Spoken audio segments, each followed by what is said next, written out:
to see you fly.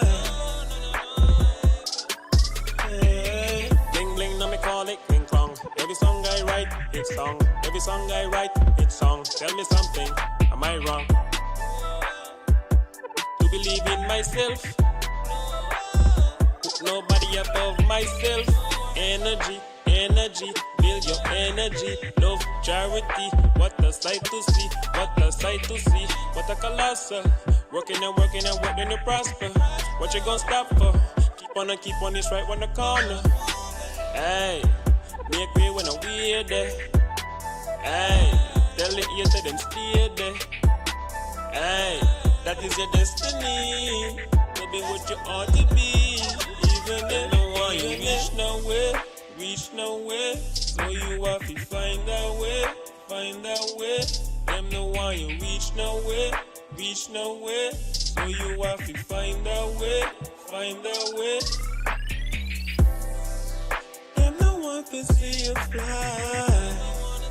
Them no one can see you touch sky. Them no one can see you fly. Hey. Them no one can see you fly. Them no one can see you touch sky. Them no one can see you fly. Hey. Never wanna see you fly.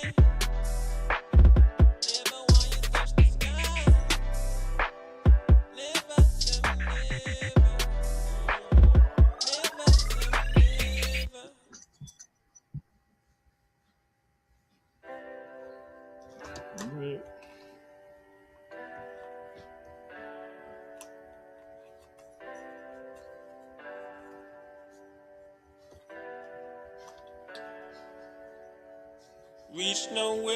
Reach nowhere, so you have to find a way. Them no one you reach nowhere, so you have to find a way. Them no want to see you rich, them will love to see you in a ditch. Them no want to see you panto.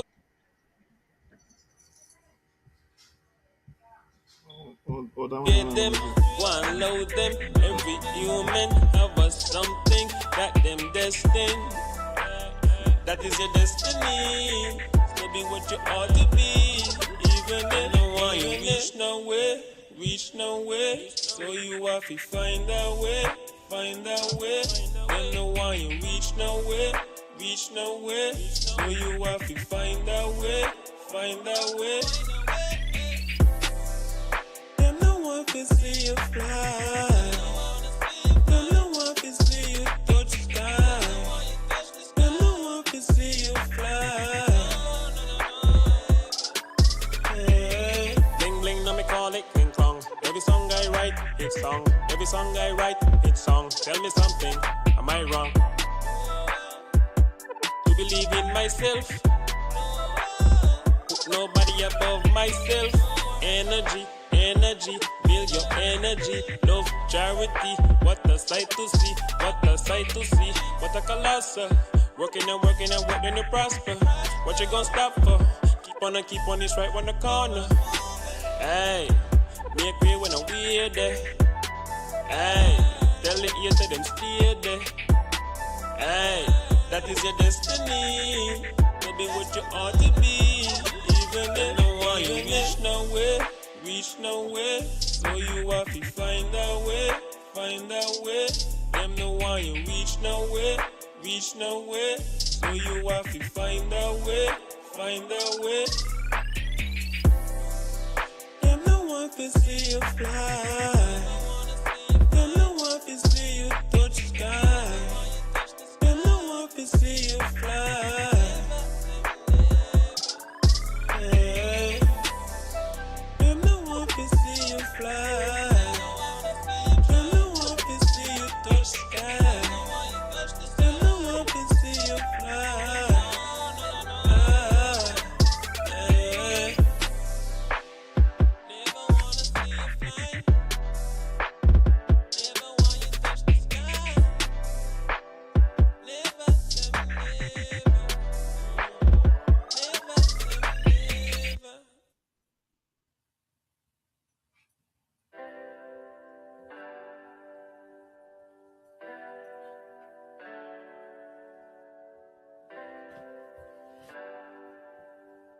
Yeah, it's time to ramp it, Chuck. Reach no. Yes, ladies and gentlemen, good night. It's time to ramp, you know. I was looking for something, but I couldn't find it. But anyway, it's time to ramp still. Good evening. Um, I hope whoever you was backing in the Super Bowl, who you was rooting against, win yesterday. However you go, however the match go. Look like we're gonna be having a short show this evening. We're supposed to be finishing up the interview with Pat and my goat, the honorable premier,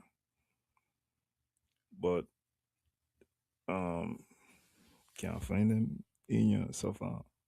So outside of that, I wanted to speak about compulsory voting, and I also wanted to speak about public accounts. So we're gonna get into them kind of things there.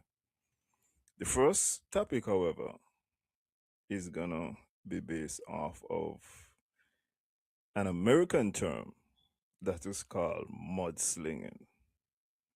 In the Caribbean, I would just call it cussing, really and truly. Mudslinging is a term that is used to describe very negative campaigns. And basically, you don't know, negative campaign is how we roll in the Caribbean. That's just how we do the thing.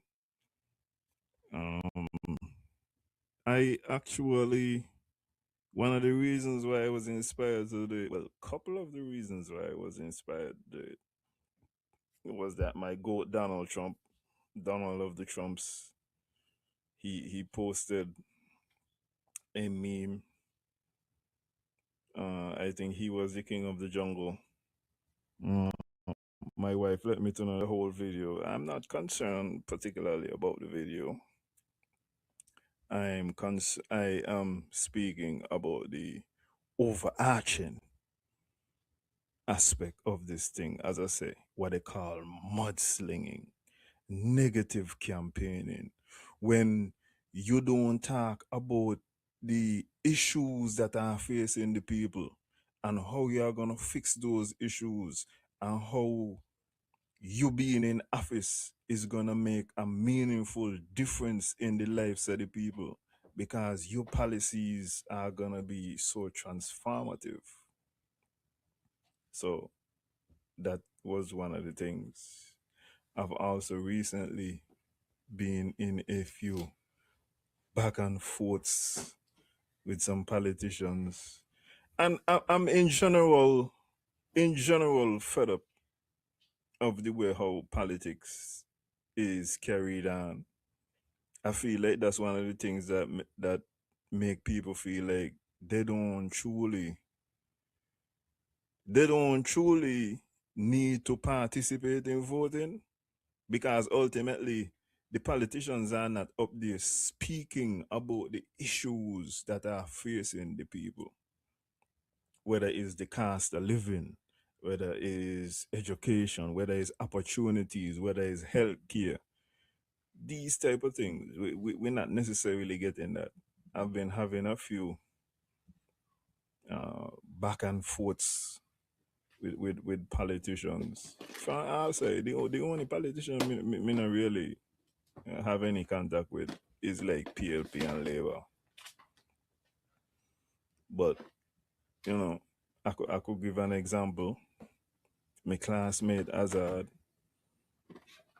has been attacking Samal, and even on the weekend I say Azad, you have an opportunity when you are attacking Samal. You have an opportunity to not just point out his deficiencies, but you have the ability also to show the people what is your vision.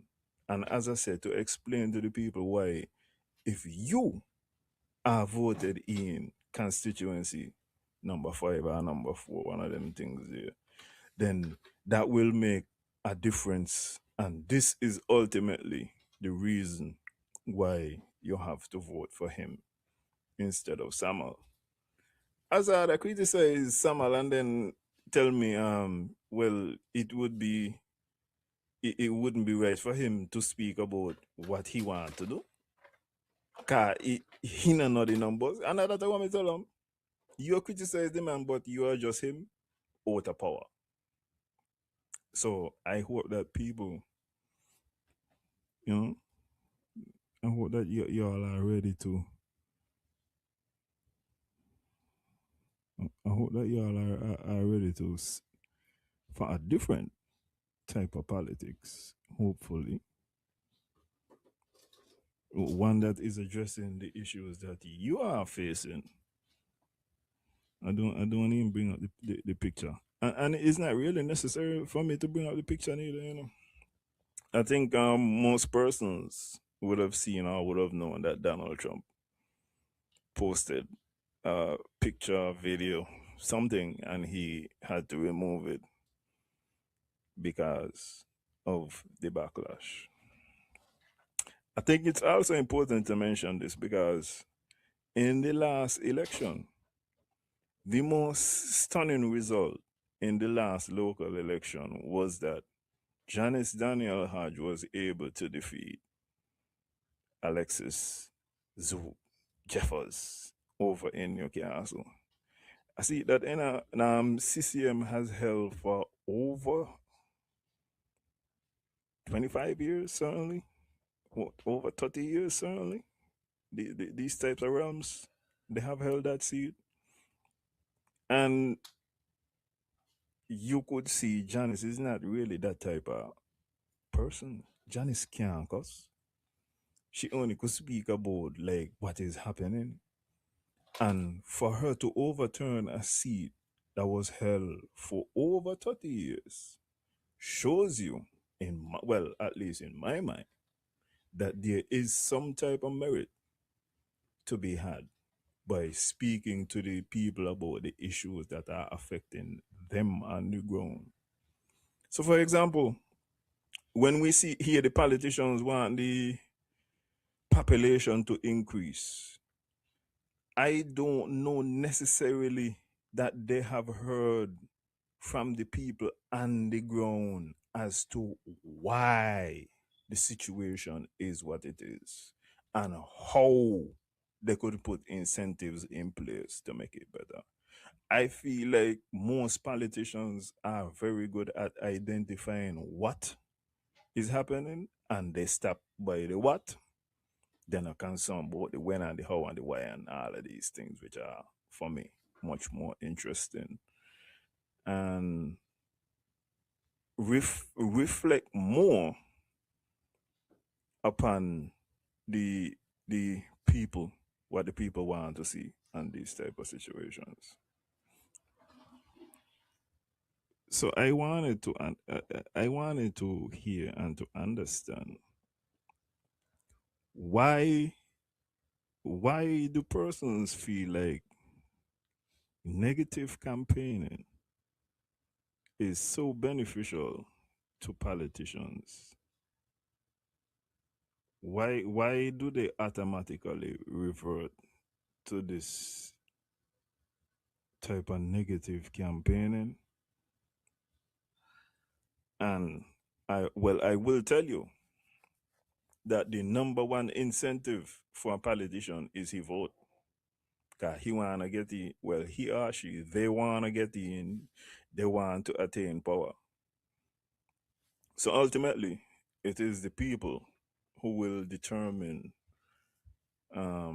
whether or not we go forward with this negative campaigning.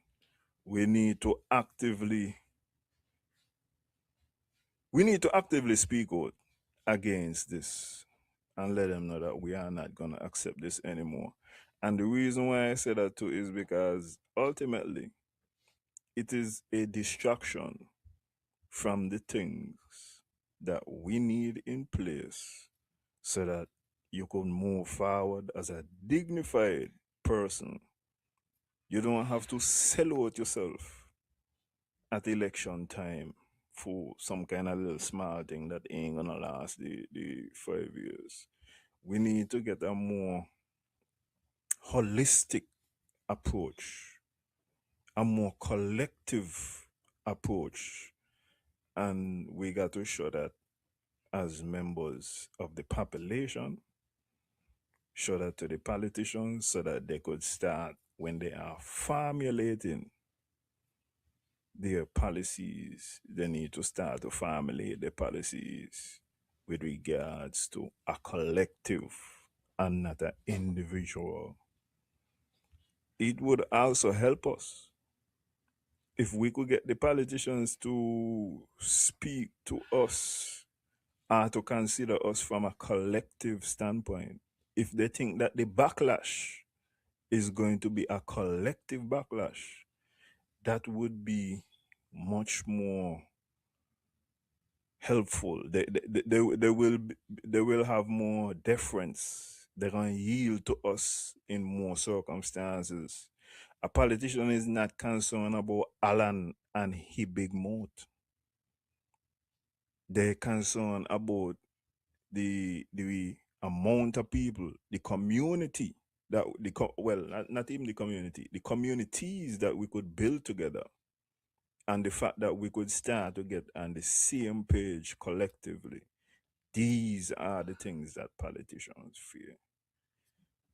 And so, in my estimation, we need to let them know that we will not be accepting um any more of what I would say is below par politics. Look, man. Yes, my brother was trying to post the picture so that they could see for those who didn't see the picture that Trump posted on. But you have command at this particular moment in time. So if you're hearing it and you are able to post that, please do.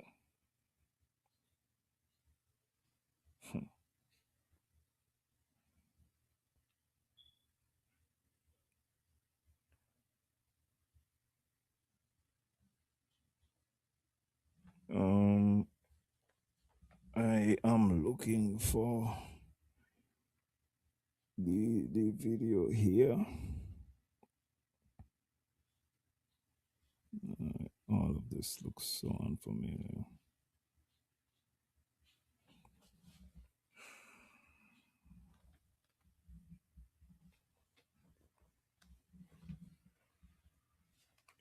Yeah. So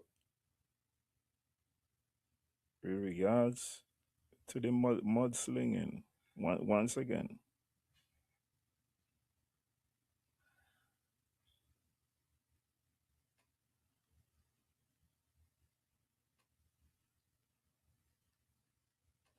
yeah, with regards to the mudslinging, I do believe it needs to stop at this time. I'm frustrated in particular. Like to come to St. Kitts and to deal with St. John's. I'm equally as frustrated with Pat as I am with the premier. I mean, the premier physically does speak about women and how they look and them type of thing. I, I, I just don't know how he has such confidence. Well, lack of confidence, really. But he is able to do it and pull it off. And at the same time, I'm frustrated with Miss Bartlett for not knowing the election rules. And I don't like the manipulation within the scheme. I don't like what happens in that regard. Well, it looked like I reached back yes or something. No. Let me put up Mr. Trump picture. Yeah. So see him here, the king of the jungle. and immediately, you know, he gonna get in trouble for the Obamas.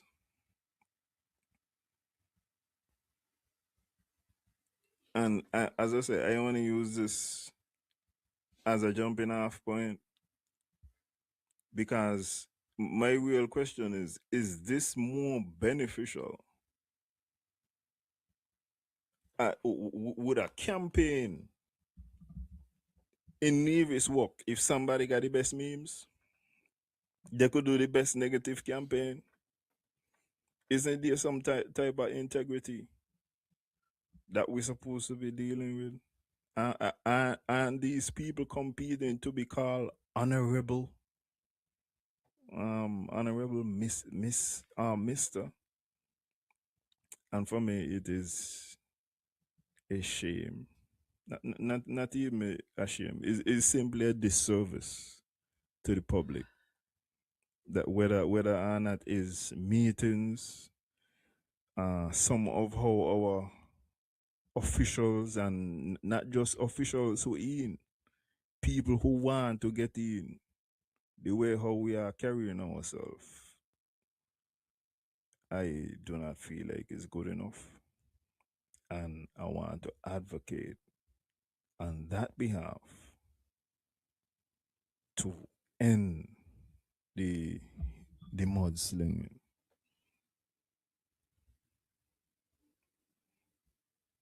Um,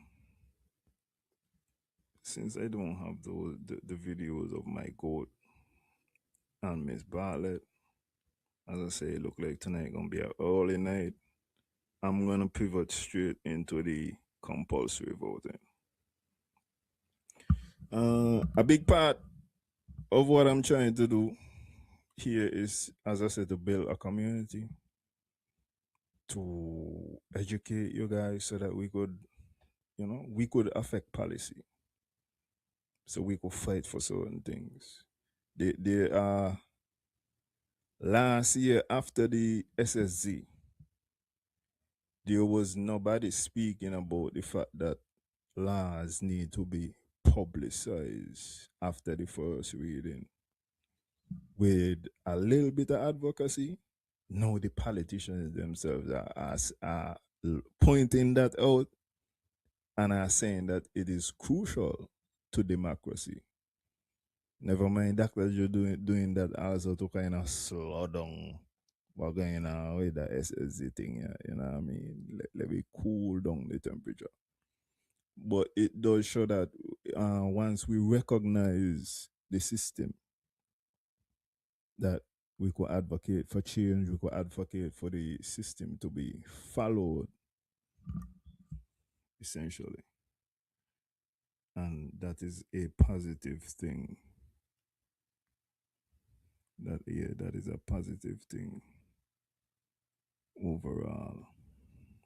And that's what we want to move towards. Okay. So, as I said, I want to advocate for certain things. And one of the things that I want to advocate for is compulsory voting. But I want to hear, I would like to get some feedback as to what you guys think, whether or not compulsory voting would help.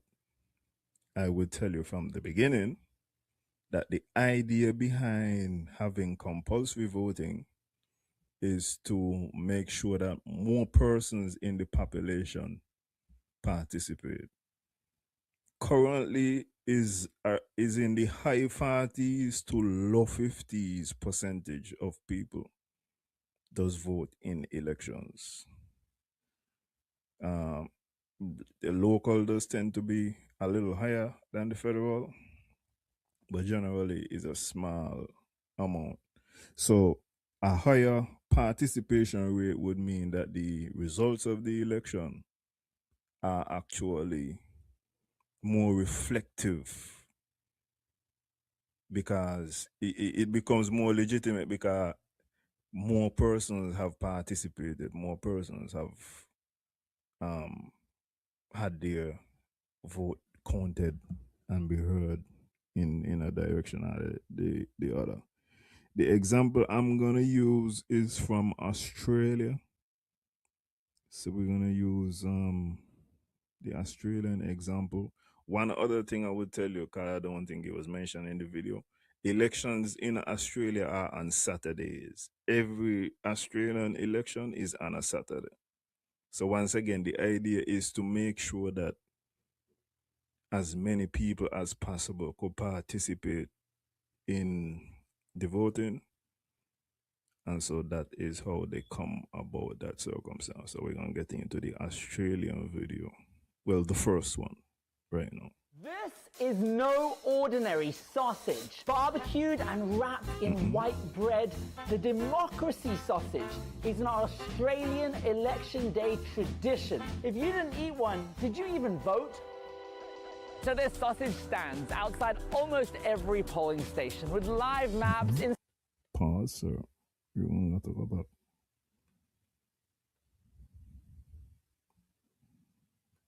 Let me start with the audio, ladies and gentlemen.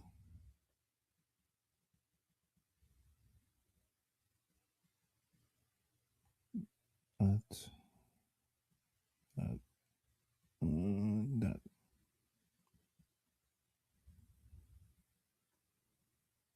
Okay. This is no ordinary sausage. Barbecued and wrapped in white bread, the democracy sausage is an Australian election day tradition. If you didn't eat one, did you even vote? So there's sausage stands outside almost every polling station with live maps, Instagram accounts, even websites dedicated to the democracy sausage. The country even has Eva, the democracy sausage dog, who predicts a winning candidate by, sniffing their sausage. But neither the dog nor the sausage is the most interesting thing about the elections here in Australia. Get this. In Australia, for about 100 years now, we've had a system of compulsory voting where every citizen is expected to be enrolled on the voting roll and vote in local government, state government and federal government elections. So one thing I want to note from the start, if we move to a system of compulsory voting, we would also have to move to a system of compulsory enrollment. And this is also something I believe in. One constitutional amendment that should certainly be made is that everybody has the right to vote. In my opinion, even people who in prison should have the right to vote. That's just my perspective. Everybody don't need to go that far. But I would like to hear your argument if you have a different perspective. But you would not,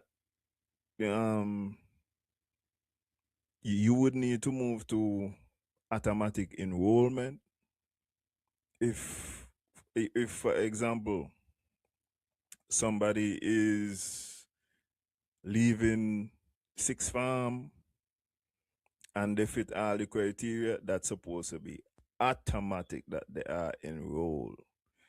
Persons who are definitely born in the country and are there at the time, you should more have to indicate that you do not want to.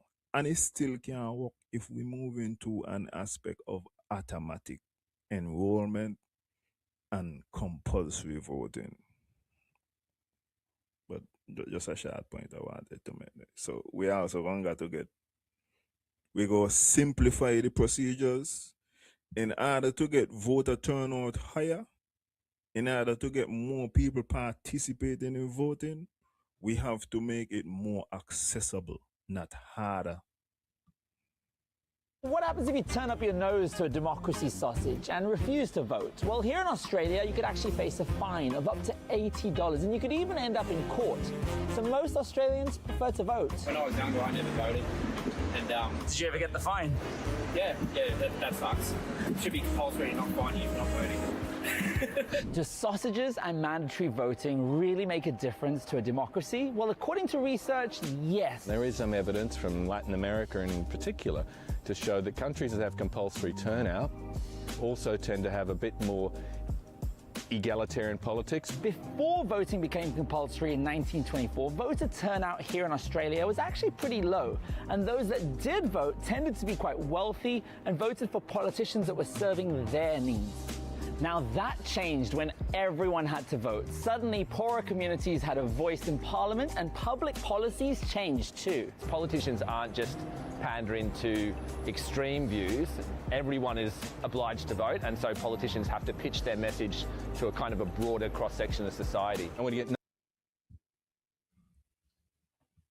So, one of the points to understand from that perspective, you are set to be released in next 5 years, then yes, I could see them being allowed to vote. Not for those extended for life sentences.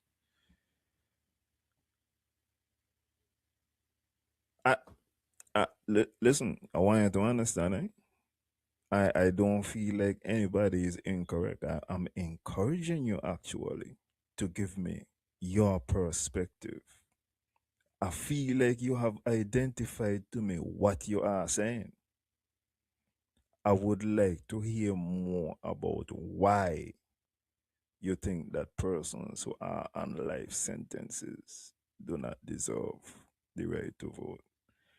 I would simply say that they are still, well, if they meet the criteria, but if they meet the criteria to vote, they would be a citizen or a resident. Certainly, they're up in HMP. They basically don't have any. They're basically a slave. God, the Constitution tells you that if you are in HMP, then you better believe it is 1400s and 1500 settings for you. But I still feel like maybe it's because I feel like prison's supposed to be a rehabilitation circumstance. And maybe this is that kind of aspect speaking to me. But I still feel like they are humans. I still feel like they should be allowed to participate in society in that way. Even if they're on a life sentence, if they're on a life sentence and they vote, they still ain't coming out, you know.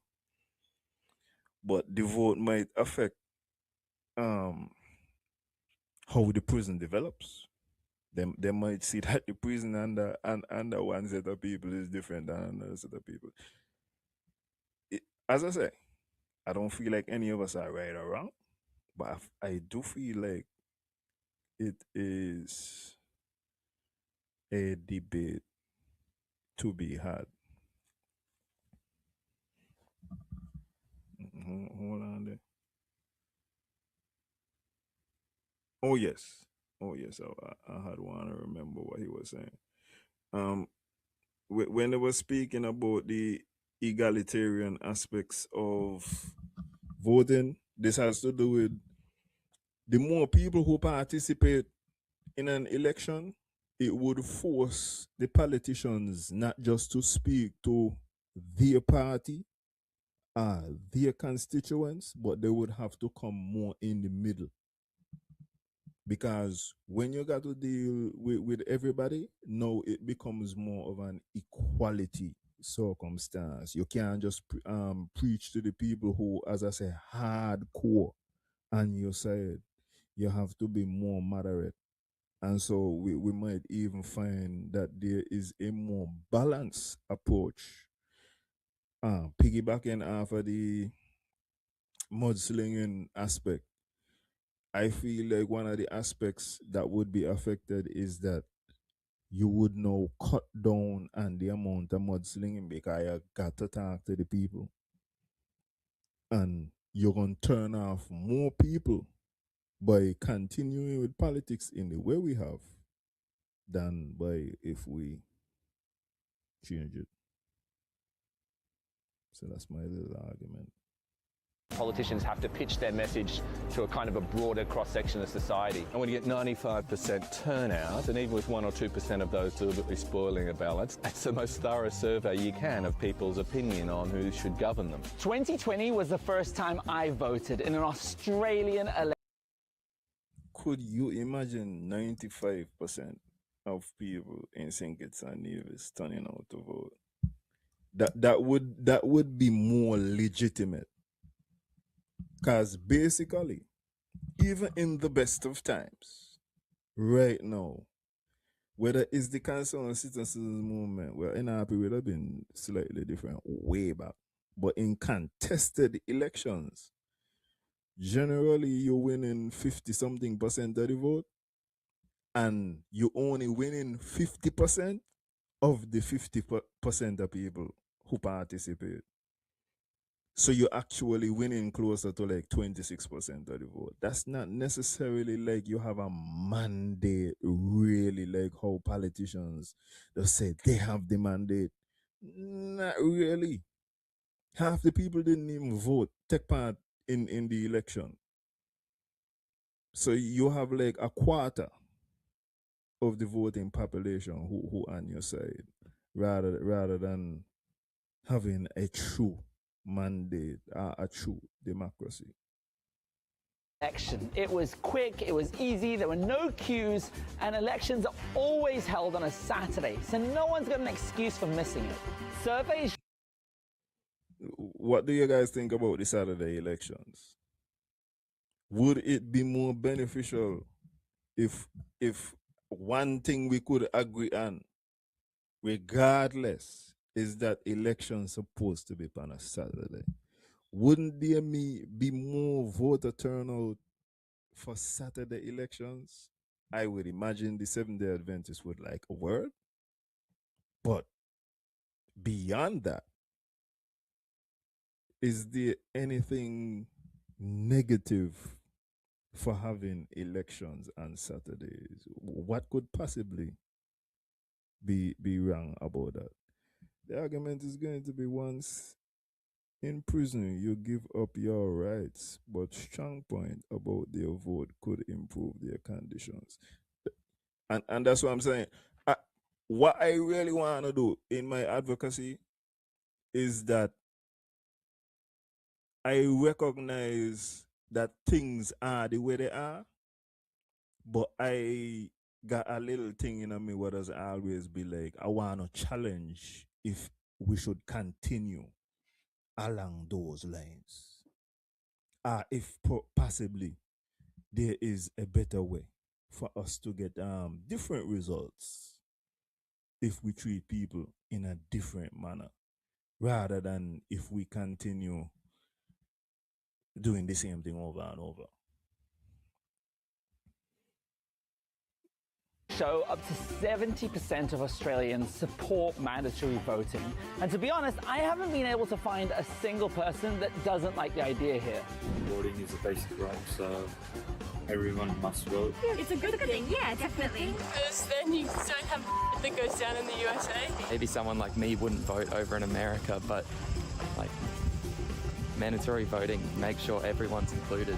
I think it has its pros and cons, but ultimately I think it's democratic good. It doesn't seem like true democracy if no one is voting. Here down under, they see like 90% of people showing up to vote. Only 55% of eligible voters pulled up to the polls in America in 2016. So mandatory voting might not actually be such a bad idea, and it's already happening in over 20 other countries: Argentina, Greece, Belgium. And when they polled adults in Germany and the UK, 2/3 of them thought compulsory voting might actually be a good idea. So what do you think? Could this work in the US? This is NBCLX and hashtag Our Stories. What's yours? Mandatory voting is also available in my new favorite island, the island of Singapore.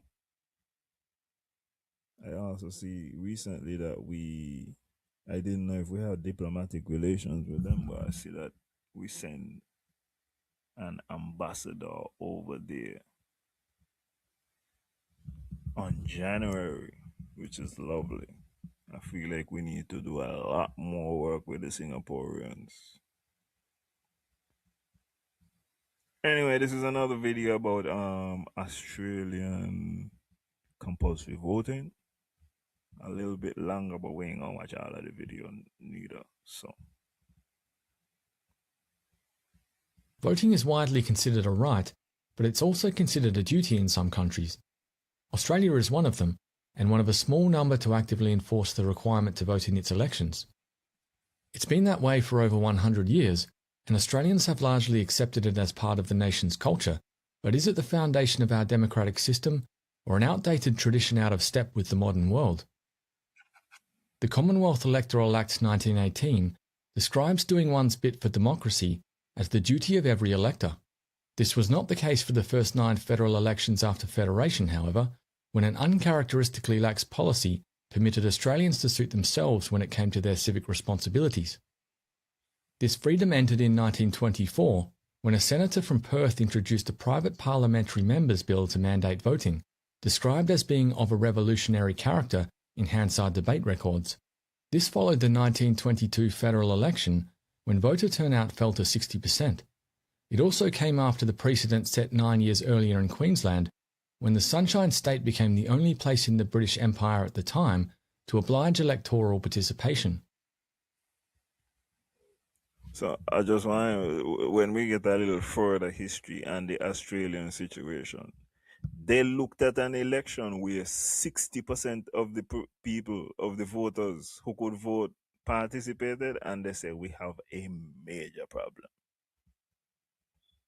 And we consistently are running elections where, as I said, sometimes is in the 40% of the total available voters are voting. And yet we still hear politicians say how they have a mandate. They do not have a mandate for anything. If there were these higher number in the 90s and the 80s percentage of the total voters voting, then we start to talk about some action. But at this particular moment in time, they have a fake mandate. The mandate is like a plastic fact, and I would like to give them something metallic. You know, maybe some kind of precious metal, something like that. So a real mandate. The passage of the bill into law was expedited with little debate and no formal opposition, and, perhaps predictably, voter turnout surged to over 90% at the 1925 election. It has remained at similar levels since. A review of parliamentary debate records from 1924 reveals that the proposed law excited more controversy than is generally supposed. Transcripts of its second reading in Parliament help to explain the motivation behind it, largely based on concern for the democratic legitimacy of elected representatives who receive less than 50% of the popular vote. Excerpts from the debate are included in the full article on our website. The justification for compulsory voting rests upon several key arguments. Legitimacy. The strength of a representative system relies on a strong connection between the government and the people they represent. A government has a better claim to legitimacy when more voters have their say. This connection is primarily established by voter participation in elections. All votes cast are made in favour of the system, and each registers consent for it to provide a suitable government. If enough citizens chose not to vote, it would diminish the idea that the overall electorate is represented by politicians who seek to address, or are at least aware, of their concerns and issues. Participation. So the first point, as I've been saying, is the legitimacy of the persons who we elect. It is a simple argument. The more people who participate in an election, is the more legitimate you are in a representative system.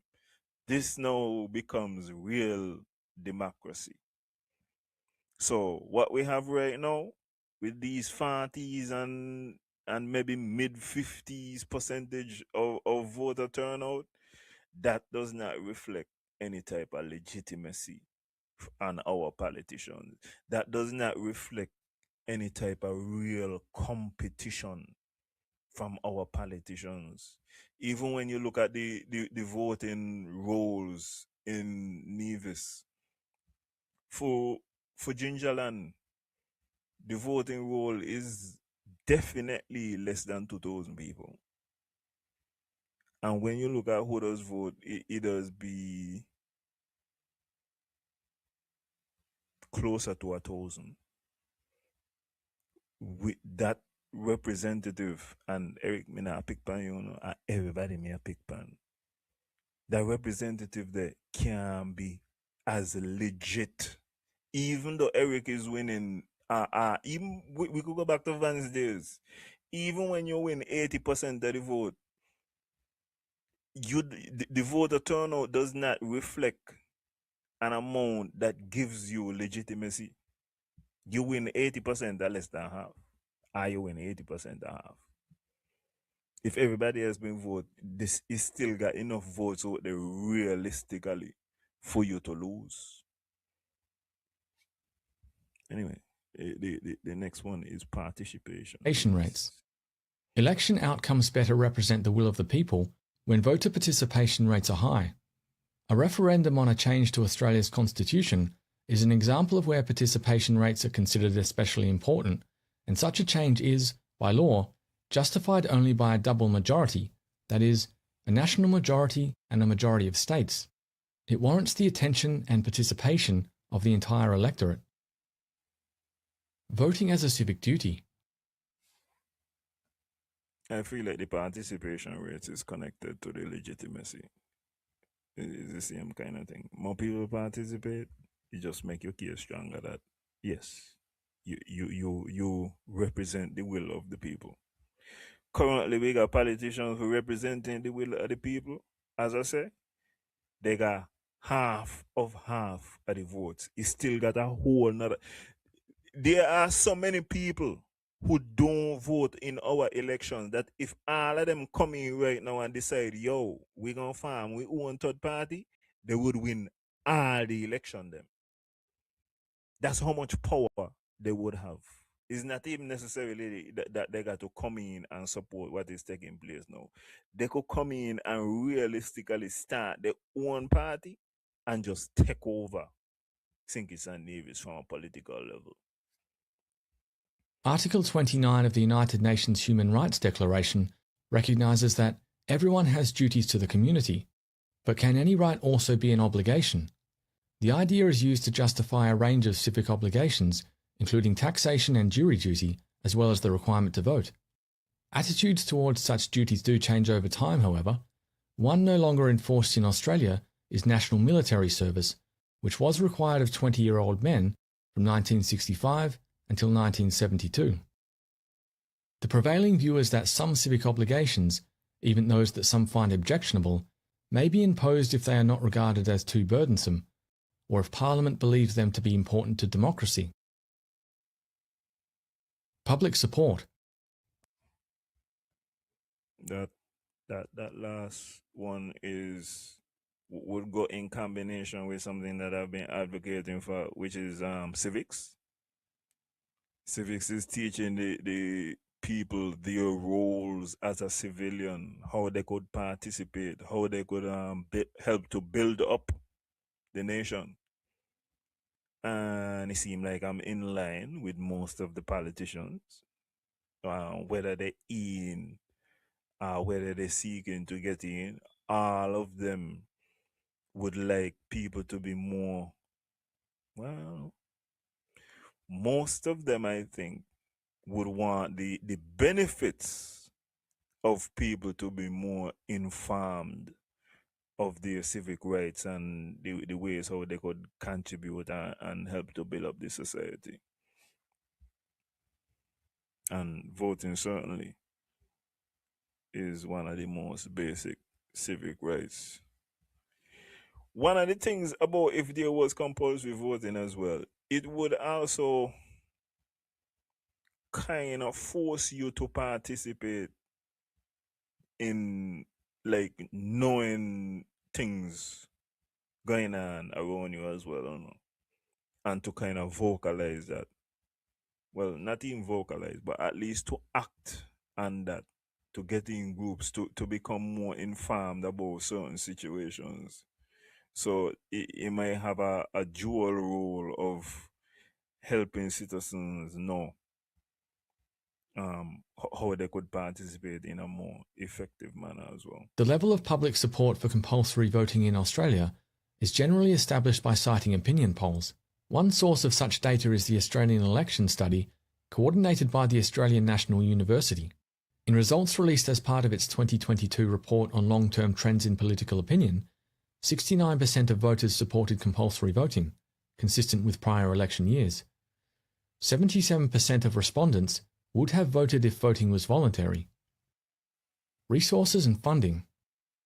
Political parties and independent candidates in Australia are publicly funded based on election results. If they receive more than 4% of first preference votes, this is something that would be kind of interesting in St. Kitts and Nevis. I have long said I can't recall any fundraisers by the Concerned Citizens Movement. Maybe they have them and I don't know. Maybe I'm not invited. I will appreciate the party because when I give a free drinks, others get in. But maybe I'm not invited to the fundraiser aspect. I have made fun of NRP fundraisers. I feel like NRP need to fundraise on the level, on a modern day level. You can't be doing like bake sale and breakfast and them kind of thing. That a six farm fundraising. That's NRP youth fundraising, in my opinion. I think I see some one or two higher level events. But in general, one of the things is, should parties receive funding so that they could operate within the meantime based on the election result? I feel like that's an interesting thing that could happen. And I've also been advocating for there need to be campaign finance laws. My God, if there is a gentleman who is a billionaire, is he a billionaire? He certainly has hundreds of millions of dollars, I think, I would imagine. And he's about to put a project in Nevis. We have also heard the Premier speak about how many affluent persons, people with money, are amongst us on a regular basis. If this is the case, if this is the case, I would like there to be campaign finance law so we could find out where these dollars are coming from. I ain't gonna do something I miss 10 minutes, but Saturday people might not be interested in going to vote. If it's a lot to get paid time, it's a lot to get paid time off to vote. I wouldn't. Well, what I do in Australia is that they fine you if you don't vote. I think it's like 80 Australian dollars. It might be like 150 easy, something like that. So. Sunday make a difference? Well, no, Sunday gonna be a big problem. Sunday gonna be a problem. But it is ways to get around the Saturday thing too. But I do believe Saturday is a free day. I'm not concerned. I'm not certain about the getting time off to vote though. I'm not sure how that would work.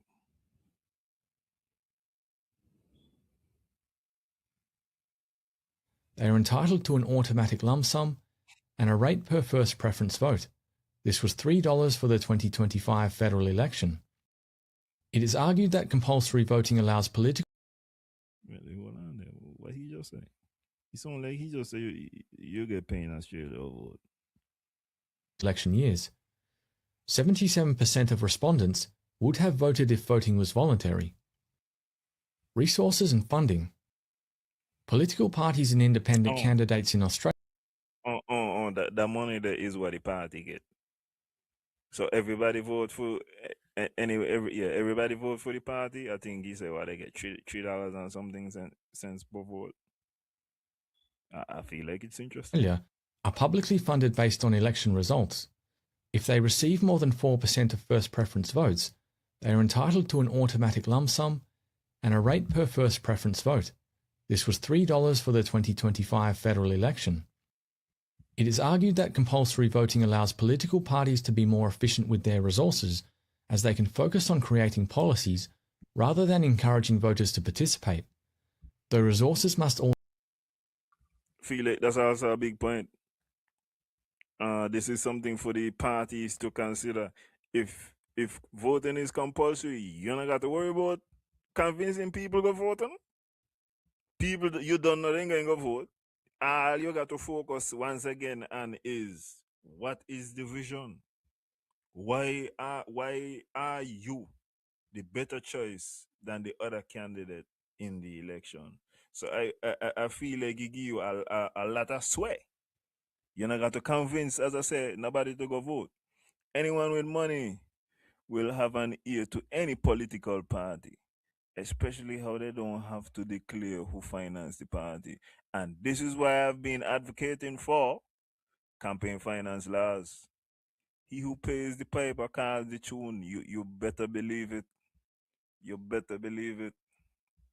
Campaign finance laws are a necessity. I can't believe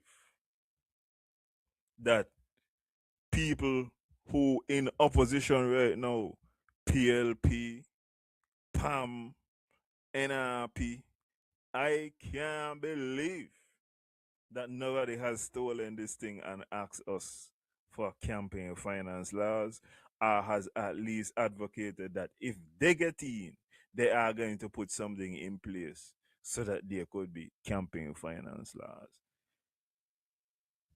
It only gonna make the fight a fair fight, you know? And if you continue feel like, well, oh, okay, me not gonna do it. Cause when me get in, me gonna be able to be bigger than them. Go ahead. How's that working out for you? also be allocated to enforce compliance with the law. Using these arguments, and others taken from prominent advocates for both positions, possible cases for and against compulsory voting might be made as follows. Let me tell you something right now. Me ain't playing the arguments against, right? I am on the side of the defense. So I give you my argument for the defendant. Whoever need to make argument on behalf of the prosecution, that's their business. They're going to have to come and engage on that aspect. But I am not arguing against my position.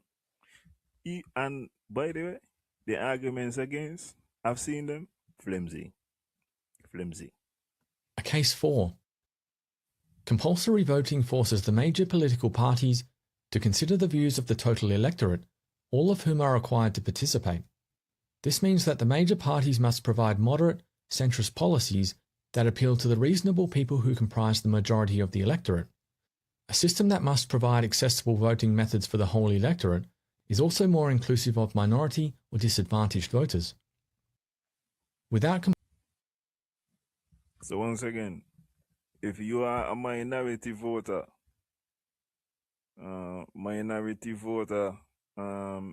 maybe you're from Guyana, maybe you're Hispanic, maybe you're from Jamaica, you're from the Commonwealth, but you're not from St. Kitts and Nevis. This is something that you're supposed to be interested in. And even if you're just a minority voter in general, in terms of you are from St. Kitts and Nevis, but the way how you are looking at the situation is different. You might be in the minority just from the perspective that you hold. And in that aspect, having politicians who have to speak to your needs and not just, as I said, to the needs of their hardcore supporters, put you in a better position and gives you ultimately more power in the election. Compulsory voting, disengaged voters would likely abandon politics completely, but as they are required to vote, new candidates are motivated to enter the race and provide better alternatives for them. The requirement to vote once every 3 years is at most a minor inconvenience, though is of great benefit to the democratic system by helping to establish the legitimacy of election results. Those who vote have had their say and are therefore less likely to dispute or be seriously dissatisfied with the result. Representative polls and surveys consistently demonstrate popular support for compulsory voting at around 70% of the electorate. This shows that Australians have accepted it as part of a culture that helps to maintain a healthy democratic system. No convincing case has been made against compulsory voting, and no significant opposition was formed to its implementation. The idea of voluntary voting is very much a minority position. A case against. Voluntary. No, me don't know that. Me not argue against myself at all. I feel like there are many positives. Certainly many more positives from compulsory voting, mandatory voting, whatever word you want to use, than the current system that we have. Feel like it would encourage more people to vote. For the people who don't vote, we would get a small little bag for the government. Man, it could split up with the parties. I don't concern, but you get a small little bag to bust up. And overall, my for your consideration, we have gone over how they deal with it in Australia. They would have given examples of other countries. I would have told you my new favorite island is also compulsory voting, Singapore. There are some countries in Europe, some in Latin America. This is not something intimidating that we could say it's impossible. It's just left for us to try something. So anyway, the last thing I'm gonna discuss this evening is the type of accounting that the government does. Currently, our governments operate on a cash basis, but they report to us on an accrual basis. So all of the accounts and how the system is set up is really to account for the cash. Accrual accounting, essentially, when something happen, like how must I put this, man? If you sell a bag if you sell a bag of dog food in a December, but you only gonna get paid for it in a January, in a accrual accounting, it done there. We understand the transaction that happen. It's kind of like you're anticipating what it is gonna happen. So your accounts and them more up to date. You are more aware of what needs to happen, where you need to be. If we had accrual accounting in countries where they implement this, they start to run less deficit. And even if you are somebody who believes in modern monetary theory, and you don't believe that, you believe deficit is good because deficit is saving, it gives you more control of your budget overall. So you want to go over all the time? No problem. You want to go under all the time? No problem. But you do have more control and you are more aware of your fiscal situation. Government supposed to know how much land he got, how much building he got, how much equipment he got, how much vehicle, and how much all of them the cost. How we look on the balance sheet. We got to go beyond just looking at the cash that we got towards looking at a more holistic, once again, situation of what we got. And also, if we were to go on an accrual basis, then when our politicians come before us on a monthly basis, one of the things that they could do, or they could, well, not could do, they could perhaps comment on, you're having a good time. You're having a wonderful time.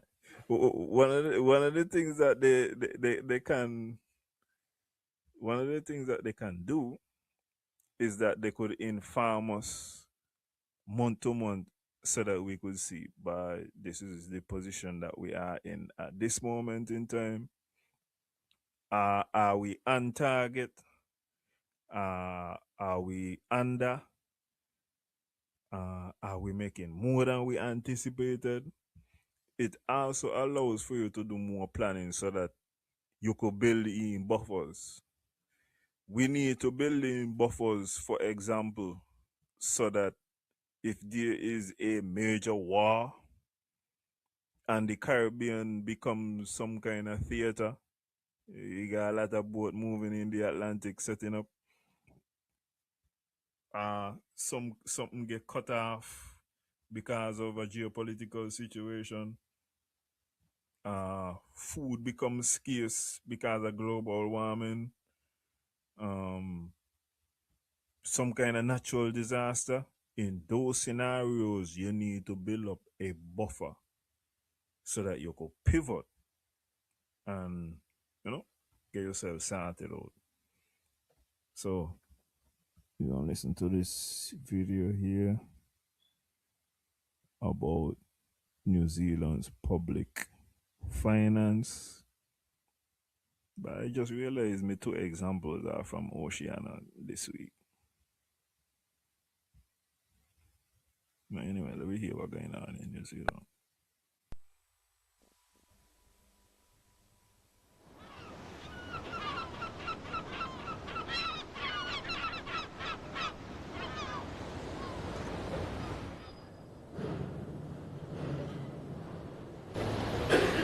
On board the inter-island line's Arahura, it's half an hour before sailing time. Not surprisingly, most of the attention is directed at the input end of the operation.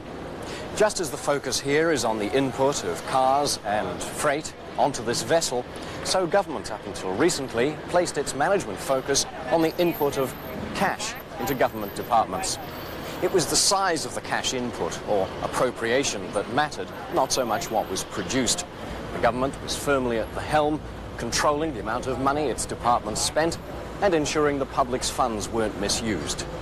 Unfortunately, what this failed to do was ensure those funds were put to the best possible use. There were no incentives either to reduce costs or introduce efficiencies. Managers were doing their job if the money went where it was supposed to. And of course, if they didn't spend all their allocation, there was always a chance they would get less next year.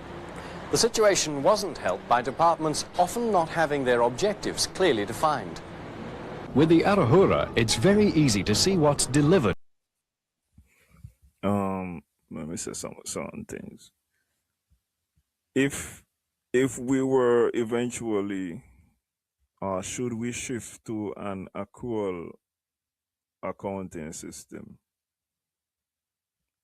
it's not just about us doing it, as I say, 'cause right now we'll do it at the end of the year. I'm speaking about doing this thing from month to month, nearly from day to day. And we would also incorporate accrual budgeting. And what that would put the persons who are in charge of departments to do, as he was saying, they had the issue in New Zealand, but you're not gonna clear objective. And not only that, if you get 10 million this year, you're scrambling to spend it off, because if you don't spend it off, it's less. It's less they're going to give you next year. If we set up this type of system, it's going to actually incentivize people to spend less than what we give them. That's where the reward going to be, you know. So we would get people to be more focused about their spending and to have more of a plan rather than just this fly by the seat of your pants situation that we got going on right now. In other words, what the outputs are. With government departments, the outputs have been much more uncertain. But government has now embarked on a course of financial management reform, which shifts the emphasis to the output stage of each department's operation and looks at what they deliver for the money they get. That output could be goods or services, policy, advice or analysis, or administration of regulations or grants. Just to make sure you understand, when he's speaking about output, all what he's saying, the input is the money. We don't know that. What we getting for the money that we're spending. And as he said, in every circumstance, we're not necessarily looking for a product. When we put money in education, for example, we're not trying to create a robot student. What we want at the end of the day is there needs to be a way to evaluate, well, we put this amount of money in, what is the quality of the students we are producing? They have done certain things like this, and they have found that schools, in certain situations, schools that are getting less money are more productive than the other school. And you know what they end up and do? They start getting bigger school, or a big name brand school, them amount of money. They let them know that they need to be doing as good as those smaller schools, because, and I'm just making up numbers off the top of my head, if one school was like $100 per student, and the next one is $250 per student, and the $250 per student is not getting the same type of grades, do not have the same level of education, do not have the same level of skill, something is going on wrong at that other school. And this type of accounting would give us more methods to evaluate the not just the cost, but the quality that we are getting for the prices that we're putting in. I was attempt to do it now, but I'll come up. By evaluating the outputs of departments, it's possible to get a much clearer picture of a department's performance. Like a lot of government departments, the Inter-Island Line provides a range of services for its clients. What these clients want from the services they use is, quite simply, value for money. And it's in the Inter-Island Line's interest to see that they get it. Government has a similar responsibility to see that its departments offer good value for the public's money.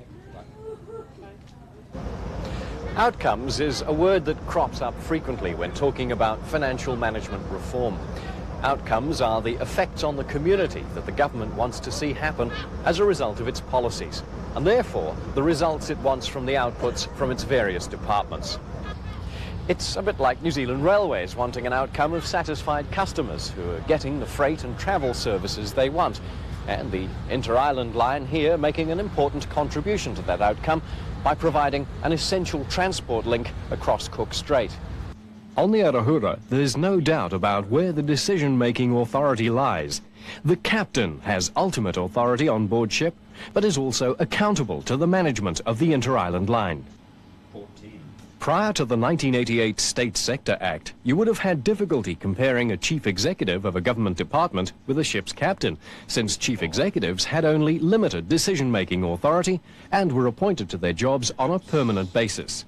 But with the passage of the State Sector Act, chief executives now have much more wide-ranging power within their departments and, correspondingly, a greater accountability for the efficient performance of their department.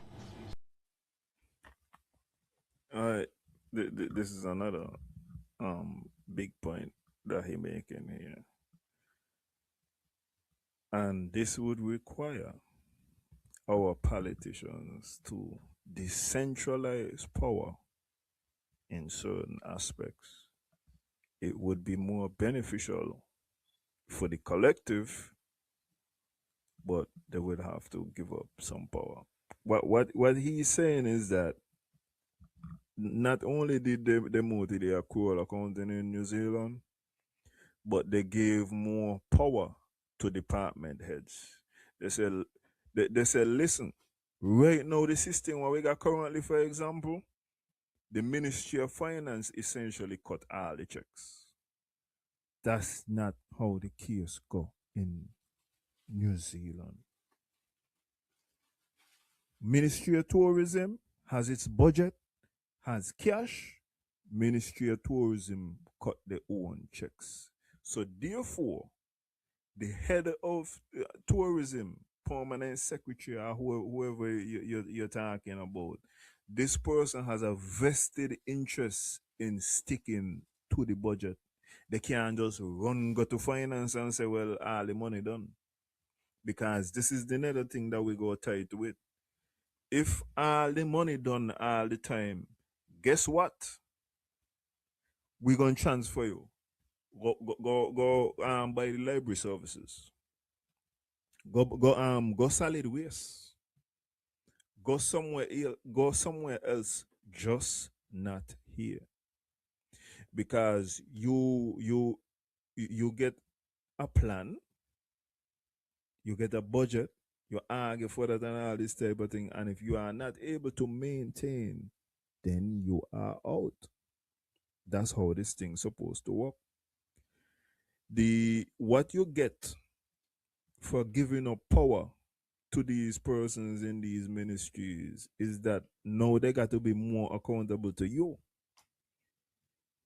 So I do feel like it is beneficial for politicians to adapt this type of methodology, because it would encourage competition, a healthy type of competition between departments and ministries and that type of thing, to stay under budget, to bring in profit. It would also give them more responsibility. And another thing, what would have to happen is that in order for this to work out, as I said, everything does come from finance right now. We can't have like a so. Each department would need their own accountant, their own accounting system. Each department goes stay up to date.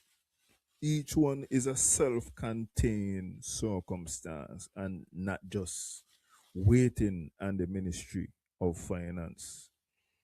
Bearing in mind that the persons who we have in who do run the Ministry of Finance are a doctor and a lawyer, not necessarily the best minds to be running the Ministry of Finance, much less running all of it.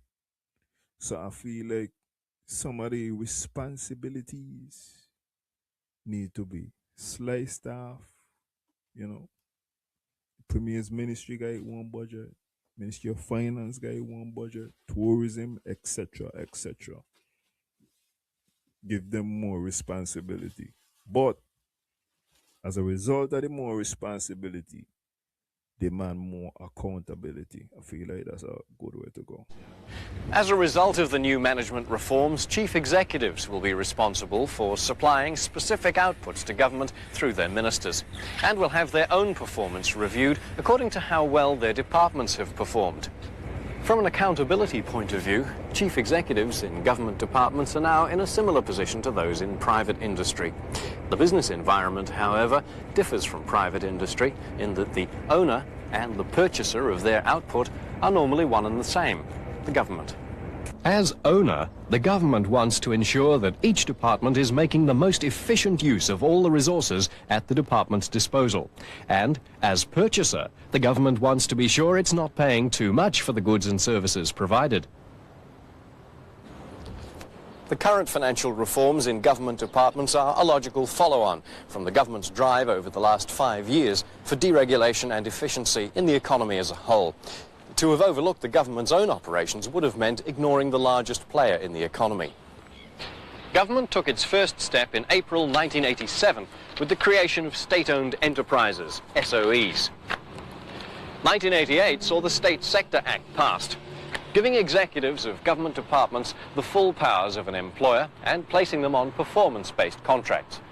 And in July 1989, the Public Finance... With regards, Mr. Premier, please, Mr. Premier, I feel like you and I are saying the same thing in this regard.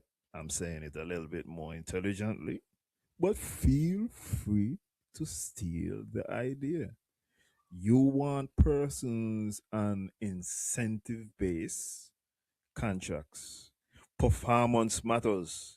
You want people to get paid based off of their performance, and I feel like that is a wonderful thing. I am just using the example of New Zealand to show you how they did it. It's not necessarily that they have to get this wonderful base salary, but make it a reasonable base salary with the possibility of getting some nice bonuses to make the thing fat.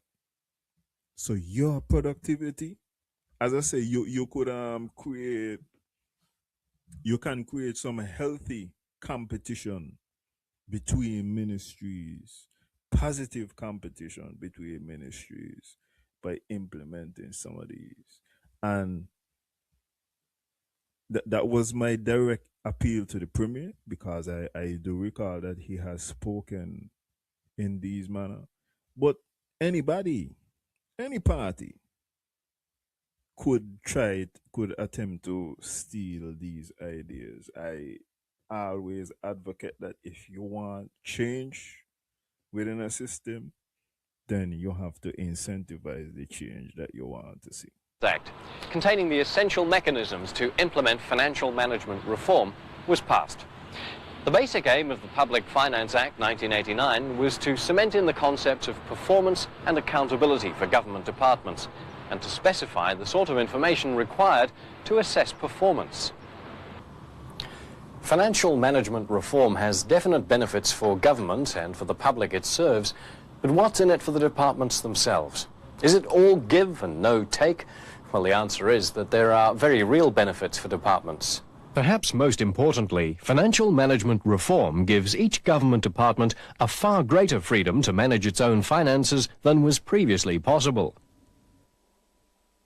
Once the outputs have been determined through the estimates process and restated in performance agreements between chief executives and their relevant ministers, each department will have a much clearer idea of what's expected of it. This clearer definition will enable departments to combine their planning and budgeting activities and make them more effective. Departments will control their own bank accounts and manage their payments and receipts. The key theme with regards to this type of fiscal reform would be accountability, would be planning. These are the key thing. Also a delegation of power. So as I say, you give responsibility, but you demand accountability. And also you put in rewards and incentives for not just the head of the department, but you make sure that everybody within the department, ministry, etc., is able to benefit off of any type of positive. Just gonna just get everybody a buy-in and allow, as I say, wider participation. In some instances, they can spend the money they get from producing their outputs without the specific approval of Parliament. They will have the flexibility to decide which inputs they should buy and how they use them. And they'll be able to buy and sell assets to produce their outputs. Of course, it's one thing to be given the go-ahead to tackle a new task. Having the right tools is quite another. In this case, the essential tool is information, timely and accurate information, so that managers know their financial position on a day-to-day basis. One of the keys to this will be the shift to accrual accounting. The cash-based system of accounting managed to keep track of money coming in and money going out, but that was about its limit. Accrual accounting will enable departments to keep track of the money coming in and going out and relate it to the outputs being produced. Assets and liabilities are monitored so that managers know the real worth of their enterprise and especially any changes to its worth. Short-term creditors and debtors, along with stocks and stores, are managed to minimize the amount of capital required on a day-to-day basis. By placing the emphasis on financial efficiency, some might think the service concept of government departments will go right out the window.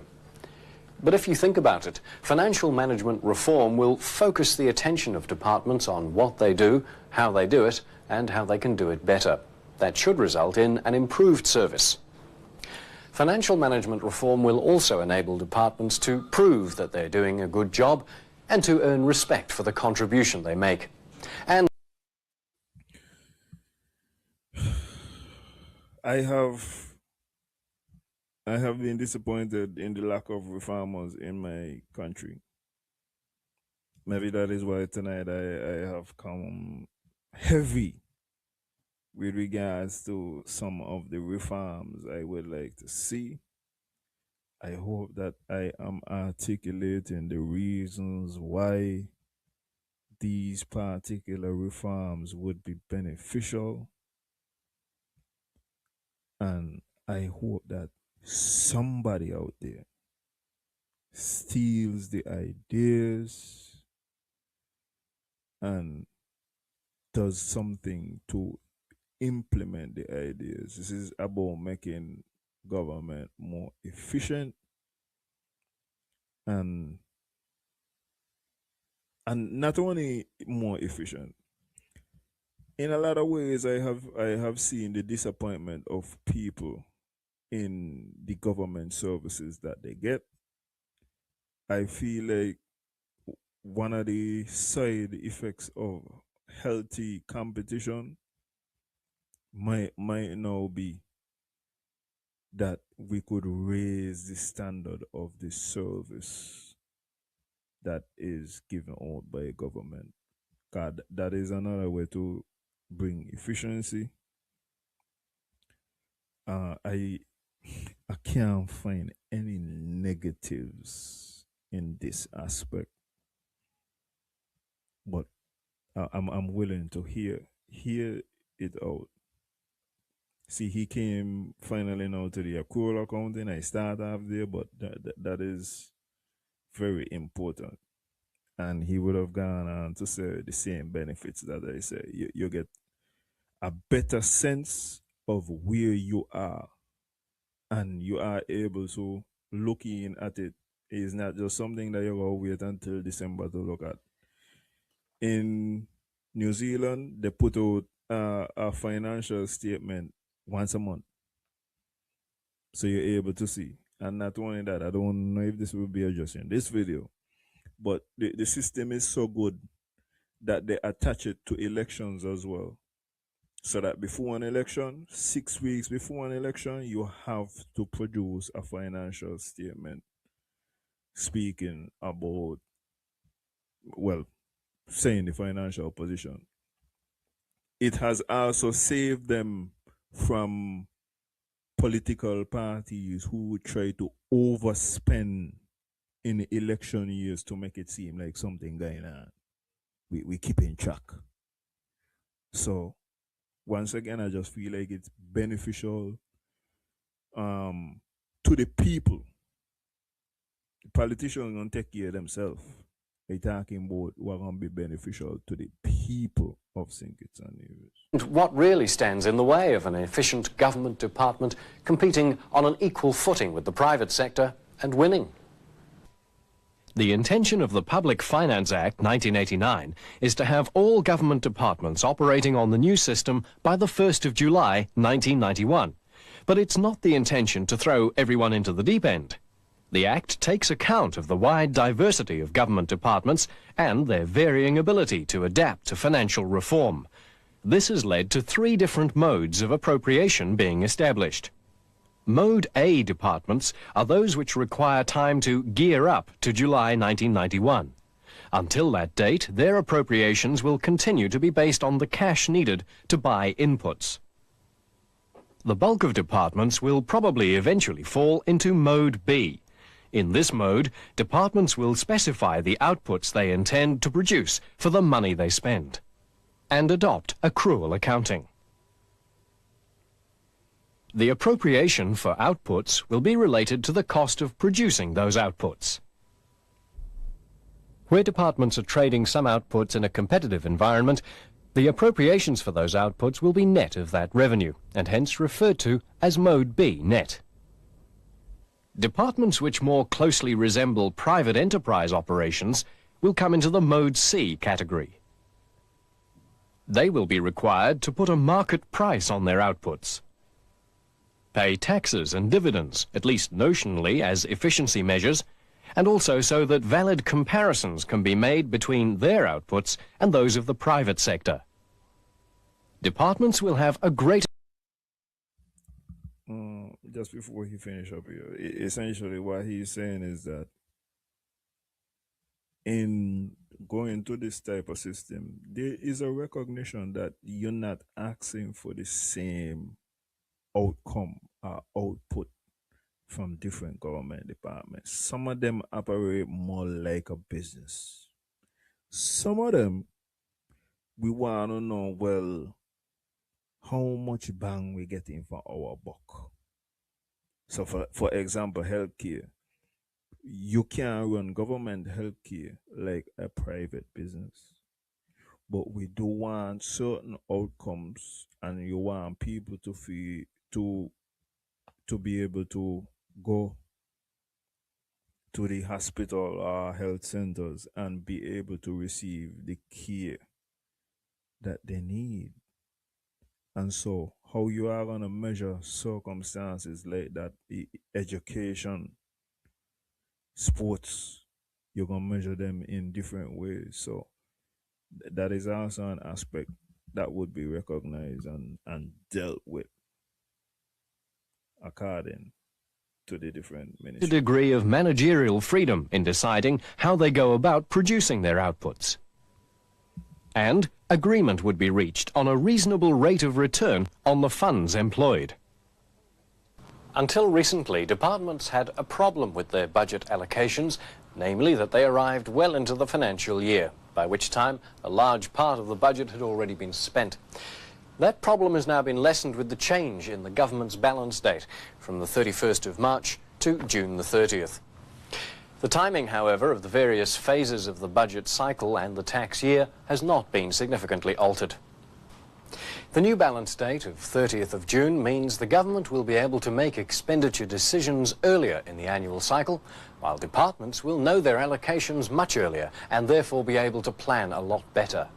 To take full advantage of the more accurate and timely information departments will be able to provide through financial management reform, there have been a number of changes to the content and frequency of government's internal and external reporting. These changes will provide Parliament and the public with a much better assessment of the Crown's activities by showing the full information on service delivery and financial performance. Reporting will now be along these lines. Throughout the year, chief executives, in line with their performance contracts, will report on their department's performance to their ministers, who in turn will provide monthly reports to the Minister of Finance, outlining the department's financial position and explaining any differences between budgeted and actual figures. The Treasury may comment on in this scenario. I hope you see the Minister of Finance is still reported to. However, they do not have the ultimate responsibility over all of the finances. So it's not like they out of the loop completely. They still would receive their monthly reports because it is the Ministry of Finance. But what has happened is our Ministry of Finance is basically our Treasury. Whereas in this scenario here, you could see that the Treasury, even the Treasury, is separate from the Ministry of Finance. significant variations from plans. It must also present a consolidated cash flow statement to the Minister of Finance for publication. Every 3 months, the Treasury will produce a summary review of the year to date, giving Cabinet the opportunity to review the remainder of the year and approve any major changes in outputs or resource requirements. Every 6 months, at the end of February and August, departments will prepare financial statements for presentation to Parliament. Those statements will include a statement of financial position and an operating statement, together with statements of cash flows, objectives, specifying classes of outputs and financial performance targets, service performance, comparing the proposed outputs with the outputs actually produced, commitments, contingent liabilities, unappropriated expenditure, and accounting policies. These statements from departments will then form the basis for both the consolidated half-yearly and annual financial statements of the Crown, which, once audited, will be tabled in Parliament. While it's government's responsibility to determine the direction of its policies and the outputs it requires to meet those policy objectives, financial management reform seeks to put the financial controls of production increasingly into the hands of its departments. Because government is under an obligation to the community it serves to get the best value for its limited resources, it naturally wants to ensure its departments operate as efficiently as possible. And to do that, it needs the means to accurately assess performance. Financial management reform. Yeah, he gone by the engine there. Anyway, for the most part, class is done for this evening. I hope that you would have learned. I hope that the financial aspect ain't run you. I hope that you have seen that we can do more to get information to persons. It would also be beneficial to have this financial information, for example, for investors in the country as well, because they could see that you're building some momentum at the areas where you're strong, are the areas where they could help you firm up your position as well. So as I say, I'm advocating for change, and I do believe that having this reform, fiscal reform, financial reform, would be beneficial to the population as a whole. So basically, what tonight was about a lot of reform. The mudslinging, like, we don't need a law to prevent mudslinging, but I do believe, I don't care who party you're back, or who individual. Anytime they do not speak about the particular issues, we supposed to feel offended. And when they are attacked by somebody who refuses to speak about the issues, we supposed to be able to defend them.